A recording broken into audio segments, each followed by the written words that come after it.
आप सभी लोगों का मेरे YouTube चैनल पर बहुत बहुत स्वागत है। क्षणिकवाद का सिद्धांत बौद्ध दर्शन में बहुत प्रसिद्ध है और हो सकता हो कि आपने ये वीडियो देखा हो क्षणिकवाद के ऊपर और ये बात पता रहती है कि क्षणिकवाद का मतलब है कि चीज़ें निरंतर परिवर्तित होती रहती हैं। एक जानकारी मतलब मोटे तौर पर ये रहती है कि क्षणिकवाद का मतलब है कोई चीज़ वास्तविक नहीं है, लगातार बदलती रहती है, इसका सामान्य अर्थ है। लेकिन जब हम सैद्धांतिक पक्षों को देखते हैं, जैसे कि शंकराचार्य ने किन मतों के आधार पर क्षणिकवाद की आलोचना किया है, जब हम इसको समझेंगे तो क्षणिकवाद के सिद्धांत को जानेंगे अच्छे से कि महात्मा बुद्ध क्या क्षणिकवाद को मानते थे कि नहीं मानते थे, या बाद में कुछ परिवर्तन कर दिया गया। अब जब परिवर्तन किया गया तो मानी सी बात है कि वो महात्मा बुद्ध का अपना तो मंतव्य होगा नहीं, वो बाद के विद्वानों ने कहीं ना कहीं महात्मा बुद्ध के सिद्धांतों के आधार पर ही चीज़ों को परिवर्तित कर दिया। तो क्या परिवर्तन सही था कि नहीं था, और फिर शंकराचार्य के आधार पर जो आलोचना की गई है, उसकी मार्मिक आलोचना की गई है, उसको भी देखने का प्रयास जो है वो किया जाएगा। तो सबसे पहले हम देखते हैं कि क्षणिकवाद का क्या मतलब है। इससे पहले ये जान लेना चाहिए कि जो क्षणिकवाद का सिद्धांत है उसके तहत संसार की हर चीज़, चाहे चेतना हो चाहे वस्तु है, वो परिवर्तित होती रहती है। यानी महात्मा बुद्ध के अनुसार अगर हम देखें तो मनुष्य के शरीर में चेतना होती है, कॉन्शियसनेस जो होती है वो निरंतर बदलती रहती है, आत्मा नाम की सत्ता नहीं होती है।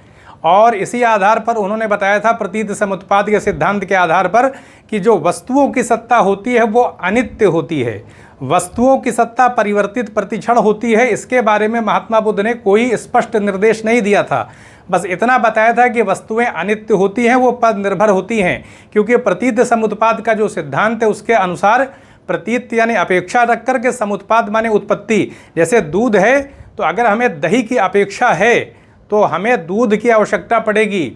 कहने का अर्थ है कि कारण के आधार पर वस्तुओं का जन्म होता है, अगर कारण नहीं होगा तो वस्तु की उत्पत्ति नहीं होगी। संसार की जितनी भी वस्तुएं हैं वो किसी न किसी कारण से पैदा हैं, उनका अपना स्वतंत्र अस्तित्व नहीं है कि वो हमेशा हों। यानी हम संसार की वस्तुओं को सत नहीं कह सकते, यानी वो भूतकाल, वर्तमान काल, भविष्य काल, तीनों कालों में हमेशा अपरिवर्तन रूप से वस्तुओं की सत्ता रहे, ऐसी बात नहीं है। वस्तुओं को अनित्य कहा है। अनित्य क्यों कहा है? क्योंकि वस्तुओं की अपनी कोई स्वतंत्र सत्ता नहीं है, वो किसी दूसरी वस्तु के आधार पर उत्पन्न हुई है। संसार की जितनी भी वस्तुएं आप देखेंगे उनका अपना कोई स्वभाव निश्चित नहीं हो पाता है। इसीलिए नागार्जुन ने बताया था कि वस्तुएं स्वभाव शून्य होती है, उनका अपना कोई निजी स्वभाव नहीं होता है। तो प्रतीत समुत्पाद के आधार पर महात्मा बुद्ध ने बताया कि संसार की वस्तुएं अनित्य होती हैं। ये हमने देख लिया।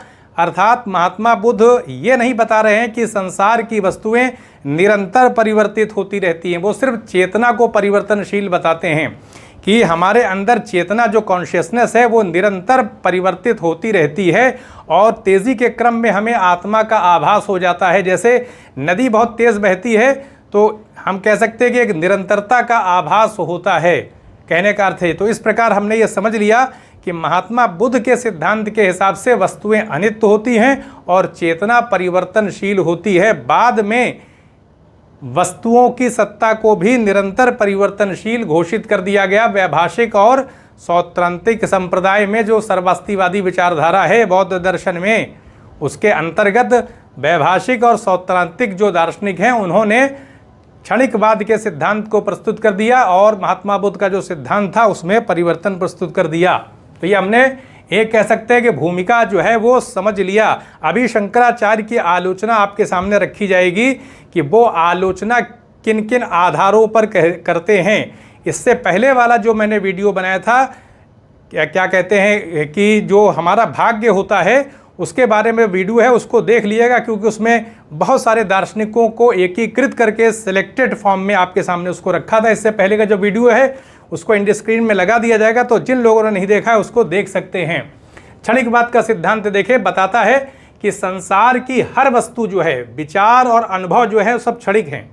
यानी जितनी भी वस्तु है, चाहे वो विचार हो चाहे वस्तु हो, कोई भी अनुभव हो, वो सब क्षणिक है। यानी बस क्षण भर के लिए बस उत्पत्ति होती है, उसके बाद विनाश हो जाता है और लगातार बदलती रहती है। यानी अनुभव बदलता रहता है, वस्तु परिवर्तित होती रहती है। इस विचार के अनुसार हर चीज़ एक क्षण से उत्पन्न होती है, एक क्षण में उत्पन्न होती है, अगले क्षण बदल जाती है और फिर नष्ट हो जाती है। यानी एक क्षण के लिए बस पैदा हुई, उसके बाद नष्ट हो जाएगी। ये हमने समझ लिया क्षणिकवाद के अंतर्गत। वस्तुएं हो, विचार हो, कोई भी चीज़ हो। महात्मा बुद्ध का मत देख लीजिए आप। गौतम बुद्ध ने अनित्यतावाद का सिद्धांत दिया था, जो प्रतीत समुद्रवाद से सिद्ध हो जाता है। इसके अनुसार प्रत्येक वस्तु सकारण उत्पन्न होती है और कारण के नष्ट होने पर समाप्त हो जाती है। महात्मा बुद्ध ने वस्तुओं को निरंतर परिवर्तनशील नहीं बताया था। महापरिमाण निर्माण सूत्र से पता चलता है कि वस्तुओं की उत्पत्ति सकारण होती है, यानी कोई न कोई कारण अवश्य होगा किसी भी वस्तु की उत्पत्ति के लिए। कोई भी वस्तु स्वतः उत्पन्न नहीं हो सकती, किसी न किसी वस्तु से ही उत्पन्न होगी और उत्पन्न होने के बाद उसका स्वभाव, मानी सी बात पर निर्भर है, तो उसका अपना कोई निजी स्वभाव नहीं होगा। तो बता दिया गया महापरिमाण निर्माण सूत्र में कि वस्तुओं की उत्पत्ति सकारण होती है, यानी कारण के साथ होती है, कोई ना कोई वस्तु उसको पैदा करती है। महात्मा बुद्ध के अनुसार जिसे हम चेतना कहते हैं वह दिन रात एक प्रकार के चक्र में परिवर्तित होती रहती है। इस प्रकार वस्तुएं अनित्य होती हैं और चेतना बदलती रहती है। हमने देख लिया महात्मा बुद्ध का ये मत नहीं था क्षणिकवाद का कि वस्तुएं निरंतर परिवर्तित होती रहती हैं, वो उन्होंने वस्तुओं को अनित्य कहा था। तो ये हमने देखा। इसी आधार पर देखें, संसार परिवर्तन का एक ऐसा प्रवाह है, घटनाओं एवं विचारों का प्रवाह मात्र है जिसमें प्रतिक्षण परिवर्तन हो रहा है। यानी सब कुछ इस संसार के अंदर परिवर्तनशील है, सब कुछ बदल रहा है। महात्मा बुद्ध के इसी विचार को बाद में क्षणिकवाद के रूप में परिवर्तित कर दिया गया। वस्तुतः महात्मा बुद्ध ने चेतना को परिवर्तनशील बताया था और वस्तुओं को अनित्य। तो हमने देख लिया क्षणिकवाद के अंतर्गत अस्तित्व संसार की व्यवस्था में किसी प्रकार का परिवर्तन करने की क्षमता का नाम है। यानी अस्तित्व का मतलब क्या है? जैसे किसी वस्तु का अस्तित्व है तो हम किसी वस्तु के अस्तित्व को अस्तित्व कब कहेंगे? जब वो कुछ परिवर्तन पैदा कर सके। जैसे बीज है तो बीज इसलिए अस्तित्ववान है क्योंकि उससे अंकुर पैदा हो जाता है, उससे वृक्ष की उत्पत्ति होती है, क्योंकि बीज परिवर्तन करने में उसके अंदर अर्थ क्रियाकारित्व है। यानी किसी क्रिया को, किसी अर्थवान क्रिया को, जैसे बीज से वृक्ष पैदा हो रहा है तो एक नई चीज़ बीज से निकल रही है। तो कोई भी वस्तु अगर परिवर्तन पैदा करने की क्षमता उसके अंदर है तभी हम उस वस्तु को क्या कहेंगे? यानी किसी प्रकार का परिवर्तन करने की क्षमता का नाम है। यानी अस्तित्व का मतलब क्या हुआ कि वस्तुओं में परिवर्तन करने की क्षमता अगर होगी तभी उनको अस्तित्ववान माना जाएगा, वरना उनको अस्तित्ववान नहीं कहा जाएगा। तो ये हमने देख लिया क्षणिकवाद के अंतर्गत ये अर्थ क्रियाकारित्व होना चाहिए, किसी वस्तु के अंदर किसी अन्य चीज़ को प्रकट करने की क्षमता होनी चाहिए। इसका मतलब क्या हुआ कि अपरिवर्तनशील जो आत्मा की विचारधारा वेदांत दर्शन में है उसको स्वीकार नहीं किया है बौद्ध दर्शन में, क्योंकि उसमें किसी प्रकार का आत्मा में परिवर्तन नहीं होता है। किसी वस्तु की सत्ता केवल तभी होती है जब उसमें किसी कार्य को उत्पन्न करने की शक्ति पाई जाती है। बता दिया गया कि बीज की सत्ता इसलिए है कि उससे अंकुर की उत्पत्ति होती है और फिर अंकुर की सत्ता इसलिए क्योंकि उससे तने की उत्पत्ति होती है। तो किसी न किसी चीज़ को पैदा करने की क्षमता से युक्त होना ही अस्तित्व का द्योतक है बौद्ध दर्शन के अंतर्गत। जब किसी वस्तु में अन्य वस्तु को उत्पन्न करने की शक्ति होती है तब वह क्षणिक और परिवर्तनशील होती है, क्योंकि वो किसी चीज़ को उत्पन्न करने के बाद नष्ट हो जाएगी। क्षण भर के लिए उत्पत्ति होगी, किसी अन्य चीज़ को उत्पन्न करेगी, अपना संस्कार उसमें निवेशित कर देगी, उसके बाद वो नष्ट हो जाएगी। तो ये क्रम इतनी तेज़ी से चलता है कि लगातार जो है वो क्षणिकवाद का जो सिद्धांत है वो सिद्ध हो जाता है। यानी दीपक की लौ जो है वो उसमें तेल की जो कैसे कणों की जो तेल के बिंदु होते हैं बड़ी तेज़ी के साथ आते हैं और फिर जल के नष्ट हो जाते हैं, फिर नया बिंदु आ जाता है, एक धारा रहती है। और ये क्षणिकवाद का सिद्धांत इस आधार पर बताते हैं। तो ये हमने देख लिया कि जब किसी वस्तु में अन्य वस्तु को उत्पन्न करने की शक्ति होती है तब वह क्षणिक और परिवर्तनशील होती है। यदि वह स्थायी और अपरिवर्तनशील होती तो उसमें किसी वस्तु को उत्पन्न करने की शक्ति नहीं हो सकती, फलस्वरूप उसकी सत्ता भी नहीं हो सकती है। यानी अर्थ क्रियाकारित्व तो होना आवश्यक है, मिट जाने की क्षमता होनी चाहिए और कुछ नया परिवर्तन कर दें, कुछ नया पैदा कर दें। जबकि वेदांत दर्शन के अंतर्गत जो आत्मा की सत्ता मानी गई है वो ब्रह्म का अंश, उसको आत्मा को स्वीकार किया गया है और उसमें किसी प्रकार का परिवर्तन नहीं होता है। सच्चिदानंद सत्ता के रूप में ब्रह्म की सत्ता को स्वीकार किया गया है और ब्रह्म की सत्ता कैसी है? अपरिवर्तनशील, कोई परिवर्तन उसमें नहीं होता है। देखें पर यहाँ पर इस प्रकार स्थायी एवं नित्य सत्ता का विचार स्वतः विरोधी है। यानी बौद्ध दर्शन के अनुसार, क्षणिकवाद के अनुसार जो हम स्थायी एवं नित्य सत्ता की बात करते हैं उस सत्ता की कोई भी हमें झलक इस संसार में दिखाई नहीं पड़ती है।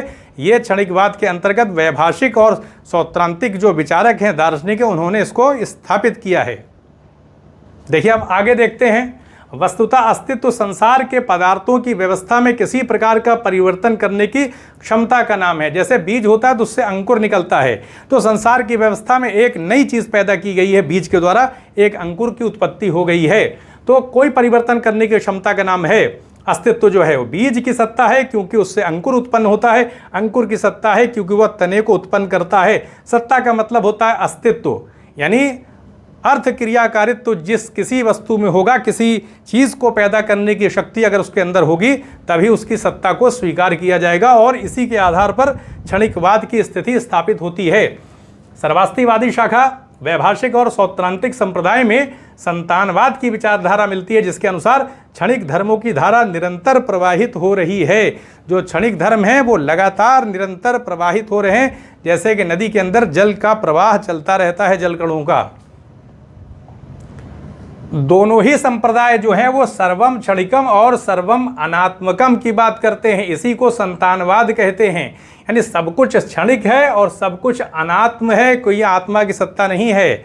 यानी चेतना भी निरंतर परिवर्तनशील है और महात्मा बुद्ध ने वस्तुओं को अनित्य बताया था और इसमें क्या कह दिया गया, उसको भी परिवर्तनशील, निरंतर परिवर्तनशील घोषित कर दिया गया है वस्तुओं को। इसलिए बता दिया गया कि सर्वम क्षणिकम सर्वम अनात्मकम, सब कुछ क्षणिक है और सब कुछ आत्मा से रहित है, अनात्मकम है।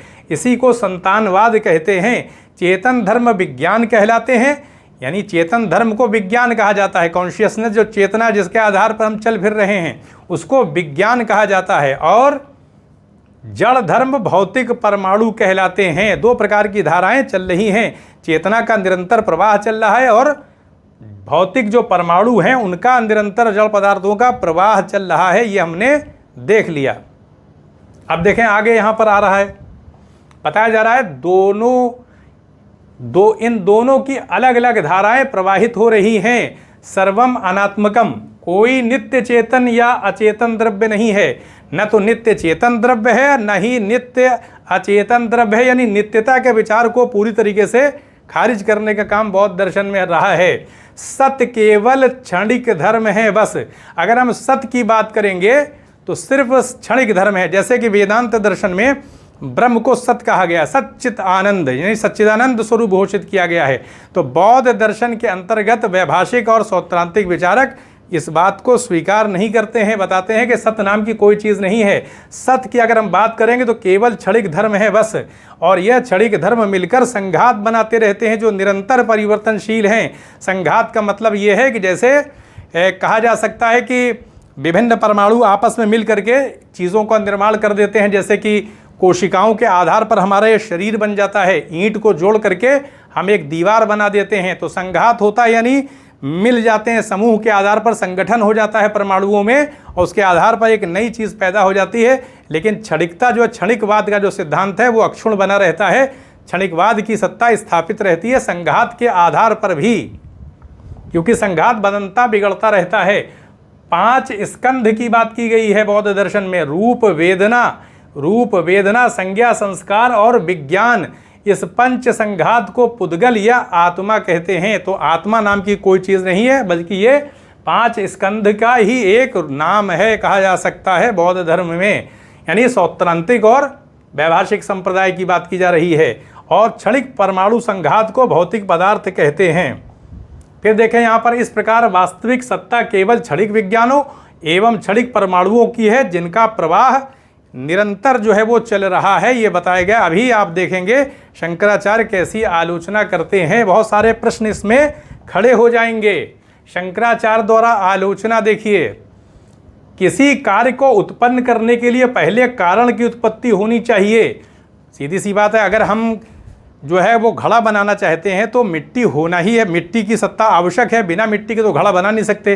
कोई ना कोई कारण होगा, कोई ना कोई वो मूल पदार्थ होगा जिसके आधार पर हम कुछ बनाएंगे। तो बता रहे हैं शंकराचार्य कि किसी कार्य को उत्पन्न करने के लिए पहले कारण की उत्पत्ति होनी चाहिए, तब उसके कारण में क्रिया होनी चाहिए, तब हम मिट्टी में कोई क्रिया करेंगे, उसके आधार पर तो घड़ा बनेगा। लेकिन क्षणिकवाद में क्या होता है, जैसे ही मिट्टी पे क्रिया करेंगे वो धर्म जो है नष्ट हो जाएगा, तो हम किसी कार्य की उत्पत्ति ही नहीं कर पाएंगे। ऐसे में कारण की सत्ता अधिक क्षणों तक स्वीकार करनी पड़ेगी, जो क्षणिकवाद के विरुद्ध हो जाती है, क्योंकि तब जब तक हम किसी कार्य को उत्पन्न करने का प्रयास करेंगे तब तक तो कारण नष्ट हो जाएगा। तो इस आधार पर कारण कार्य का सिद्धांत ही खंडित हो जा रहा है, यानी कारण के आधार पर ही कारण ही दम तोड़ दे रहा है कार्य को उत्पन्न करने से पहले ही भी। तो इसलिए आलोचना किया है शंकराचार्य ने कि जो कारण कार्य का सिद्धांत है वो क्षणिकवाद की वजह से खंडित हो जा रहा है और वो सिद्ध नहीं हो पा रहा है, दिक्कत आ रही है। क्षणिकवाद में अर्थ क्रियाकारी सिद्धांत से भी दोष पैदा होता है। बताया जाता है कि किसी वस्तु के अंदर किसी अन्य वस्तु को उत्पन्न करने की शक्ति होनी चाहिए, जैसे बीज से अंकुर पैदा होता है, इसी को अर्थ क्रियाकारी यानी अर्थ क्रियाकारित्व का सिद्धांत कहा जाता है।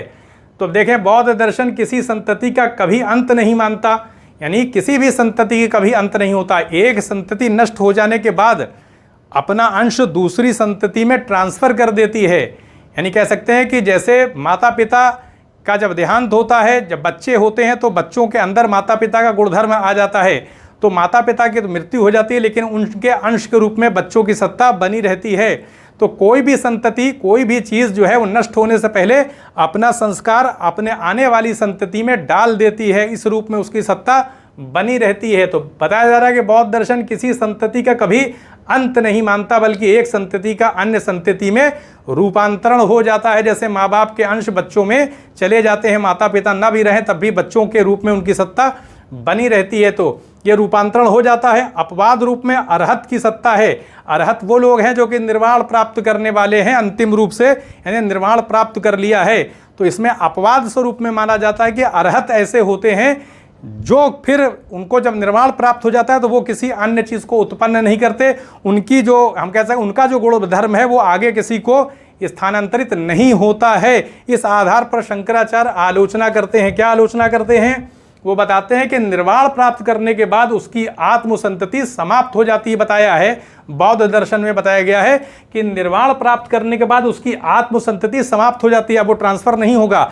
तो हम ये मानेंगे जो अरहत प्राप्त व्यक्ति हैं, तो अब क्योंकि वो उनका ट्रांसफर नहीं होगा, उनके गुणधर्म रूपा किसी अन्य में जाएंगे नहीं, क्योंकि अब तो निर्वाण प्राप्त कर चुके हैं। तो ऐसे में बताया गया, ऐसे में वह अर्थ क्रियाकारी न होने के कारण असत हो जाएंगे ना, क्यों अब अर्थ क्रियाकारी कहाँ रहे वो, जबकि अर्थकारी सिद्धांत क्या कहता है बौद्ध दर्शन का कि अर्थ क्रियाकारित्व के अनुसार किसी वस्तु में किसी अन्य वस्तु को उत्पन्न करने की शक्ति होनी चाहिए, सत्ता होनी चाहिए, तभी उसका अस्तित्व माना जाएगा। और इस आधार पे तो फिर अरहत की सत्ता ही जो है वो शंका के घेरे में आ जाएगी, क्योंकि अर्थ क्रियाकारित्व के सिद्धांत के आधार पर वो सिद्ध नहीं हो पा रहे हैं, क्योंकि अरहत जो है वो किसी अपना गुण धर्म किसी को दे नहीं पा रहे हैं। तो ऐसे में अर्थ क्रियाकारित्व के सिद्धांत के आधार पर वो खरे नहीं उतर पा रहे हैं। तो इस आधार पर शंकराचार्य कहते हैं कि यदि वह असत है तो उसका पूर्ववर्ती भी असत होना चाहिए, क्योंकि अगर वो असत यानी जो अरहत हैं वो खुद असत हो चुके हैं। असत क्यों हो चुके हैं? क्योंकि वो अब किसी अन्य संतति में अपना गुणधर्म ट्रांसफर नहीं कर सकते। तो जो सिद्धांत बौद्ध दार्शनिक दे रहे हैं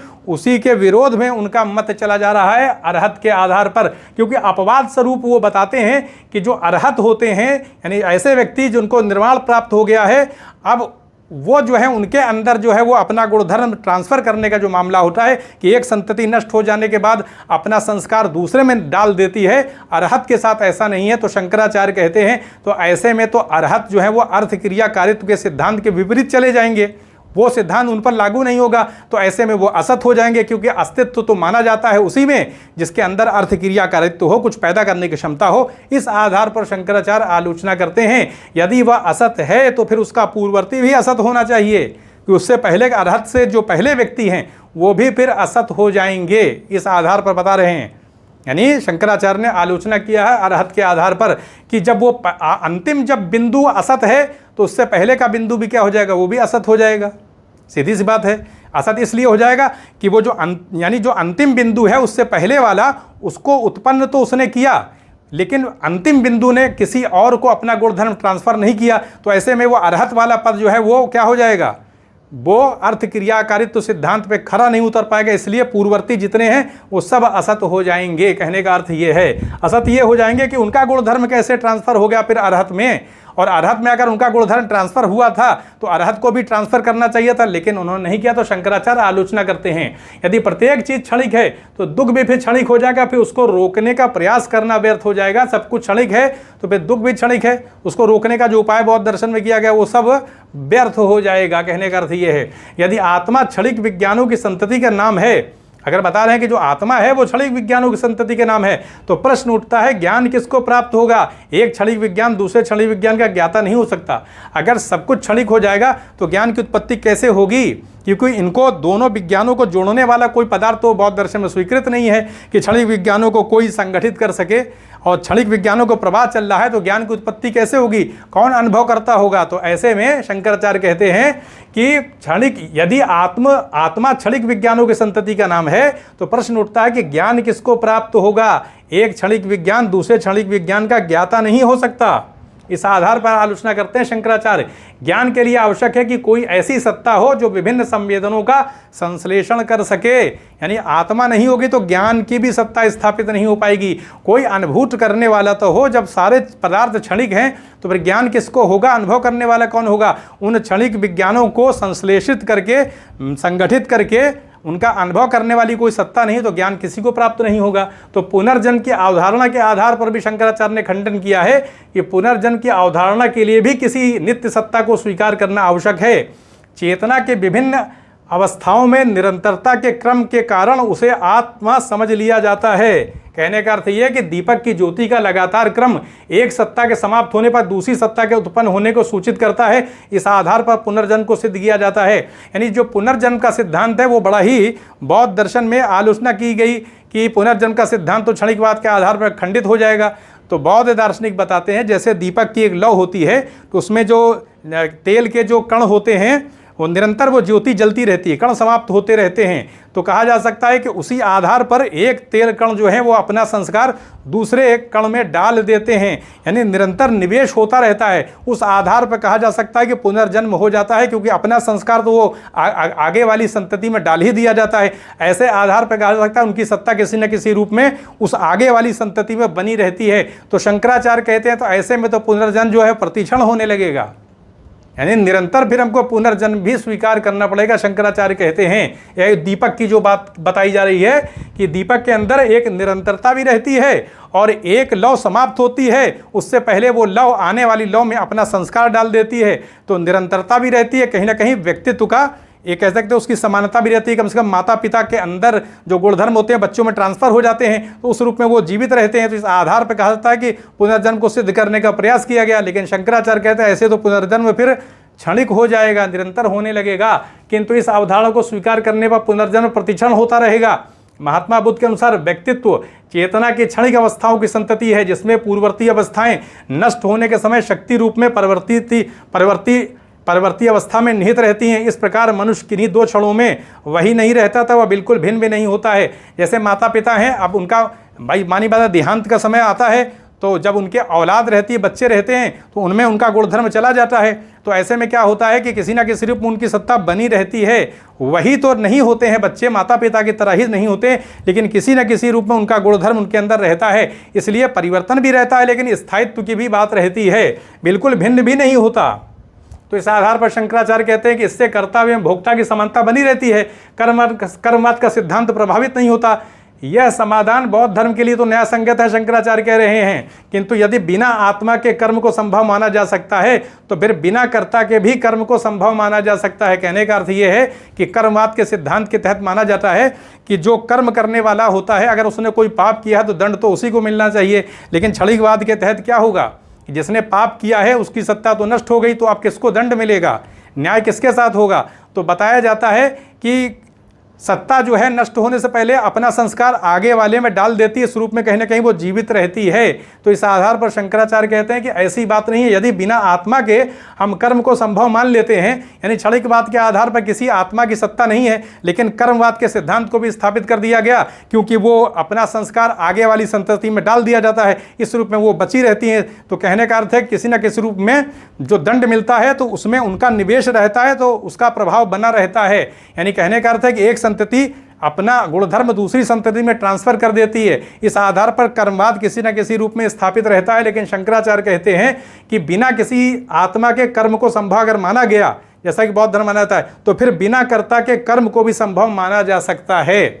कहने का अर्थ है कि क्षणिकवाद के तहत बहुत सारे सिद्धांत खड़े जाते हैं, बहुत सारे प्रश्न लग जाते हैं कि दुख का मामला कैसे होगा, कर्मवाद का सिद्धांत कैसे होगा। कर्मवाद में माना जाता है कि जिसने अपराध किया उसी को दंड मिलेगा, लेकिन क्षणिकवाद के तहत स्थिति बदल जाएगी। कोई चीज़ एक क्षण से ज़्यादा रहती नहीं है, तो अगर उसने कोई पाप किया तो दंड किसको मिलेगा। तो बताया जाता है कि निरंतरता के क्रम चलता रहता है, गुणधर्म ट्रांसफर रहते हैं तो परिवर्तन भी रहता है, लेकिन कहीं ना कहीं सत्ता भी बनी रहती है। इस आधार पर कर्मवाद को पुष्ट करने का प्रयास किया गया।